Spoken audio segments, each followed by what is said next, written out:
أعوذ بالله من الشيطان الرجيم بسم الله الرحمن الرحيم۔ سائل کہتا ہے کہ کچھ علماء کہتے ہیں کہ امام ابو حنیفہ رحمہ اللہ نے جو احادیث بیان کی ان میں راویوں کی تعداد کم ہے، انہوں نے براہ راست صحابہ اور تابعین سے روایت کی،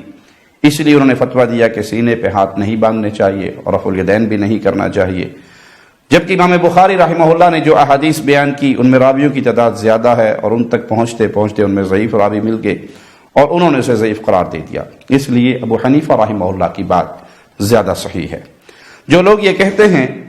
کہ امام ابو حنیفہ رحمہ اللہ نے براہ راست صحابہ اور تابعین سے احادیث لیں، ہمیں اس کتاب کا نام بتا دیں جس میں وہ احادیث موجود ہیں۔ 10 ایسی روایات پیش کر دیں جو امام ابو حنیفہ رحمہ اللہ نے ڈائریکٹ صحابہ سے لی ہوں یا تابعین سے لی ہوں۔ امام بخاری رحمہ اللہ نے رسول اللہ صلی اللہ علیہ وسلم کی جو احادیث بیان کی وہ ان کی کتاب میں موجود ہے، پوری دنیا میں انہیں پڑھا جاتا ہے، اس کتاب کو مدارس میں پڑھایا جاتا ہے، اس کتاب کو پڑھانے والے کو بڑی عزت اور مقام ملتا ہے، شیخ الحدیث کے نام سے جانا جاتا ہے۔ یہ باتیں لوگوں نے ہوا میں اڑائی ہیں۔ امام ابو حنیفہ رحمہ اللہ اہل سنت کے امام ہیں، ان کا احترام، ان سے محبت انتہائی ضروری ہے، ان کی ادنیٰ سی گستاخی اہل سنت اہل الحدیث اس کا تصور بھی نہیں کرتے، لیکن کسی بھی شخصیت کو اس مقام پہ فائز نہیں کیا جا سکتا جو مقام محمد الرسول اللہ صلی اللہ علیہ وسلم کا ہے۔ پیارے حبیب کا مقام کیا ہے کہ آپ جو فرما دیں وہ امت کے لیے حجت ہے، امت کو آنکھیں بند کر کے اس کو تسلیم کرنا ہے۔ آپ کا فرمان کسی کی عقل میں آئے یا نہ آئے، سمجھ آئے یا نہ آئے، مسلمان ہونے کے ناطے وہ رسول اللہ صلی اللہ علیہ وسلم کے فرمان کے سامنے سر جھکا دیتا ہے۔ اگر کوئی یہی مقام کسی اور شخصیت کو دینا چاہے تو ہم اسے امام مالک رحمہ اللہ کا وقول سنائیں گے کہ وہ پیارے نبی صلی اللہ علیہ وسلم کی مبارک قبر کی طرف اشارہ کر کے کہا کرتے تھے، ہر کسی کی بات قبول بھی ہو سکتی ہے، رد بھی کی جا سکتی ہے، سوائے جو یہ قبر میں سو رہے ہیں اور پیارے نبی صلی اللہ علیہ وسلم کی قبر کی طرف اشارہ کرتے، ان کی کوئی بات رد نہیں کی جا سکتی۔ اب کوئی اگر یہ کہے کہ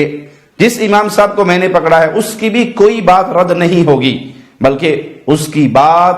پر قانون بنے گا کہ اگر آیت بھی اس کے خلاف آئے گی تو ہم آیت کو منسوخ جانیں گے، حدیث اس کے خلاف آئے گی تو حدیث کو ہم موضوع جانیں گے، صحابی کا اثر اس کے خلاف آئے گا تو ہم اس کو مردود جانیں گے۔ قول امام ہمارے لیے حجت ہے تو پھر وہ یاد کر لے کہ وہ رسول اللہ صلی اللہ علیہ وسلم کے مقام پر غیر نبی کو بٹھا رہا ہے۔ امام صاحب سے ہماری بڑی محبت ہے، صرف ابو حنیفہ رحمہ اللہ سے نہیں، تمام ائمہ دین سے، وہ امام بخاری ہو، امام مسلم ہو، وہ امام مالک ہو، امام شافعی ہو، امام احمد ہو، امام ابو حنیفہ ہو، تمام اسلاف سے ہم پیار کرتے ہیں۔ ہمیں رسول اللہ صلی اللہ علیہ وسلم کی حدیث کہیں سے مل جائے، کسی بھی امام کے ذریعے مل جائے، ہم اس کو سر آنکھوں پہ لگانے کے لیے تیار ہیں، لیکن ہم کسی کو ایسا مقام نہیں دے سکتے، اہل الحدیث کسی کو یہ شان نہیں دے سکتا کہ یہ جو فرما دیں گے ہمارے لیے حجت ہوگا، یہ مقام محمد الرسول اللہ صلی اللہ علیہ وسلم کا۔ كنتم خير أمة أخرجت للناس تأمرون بالمعروف وتنهون عن المنكر وتؤمنون بالله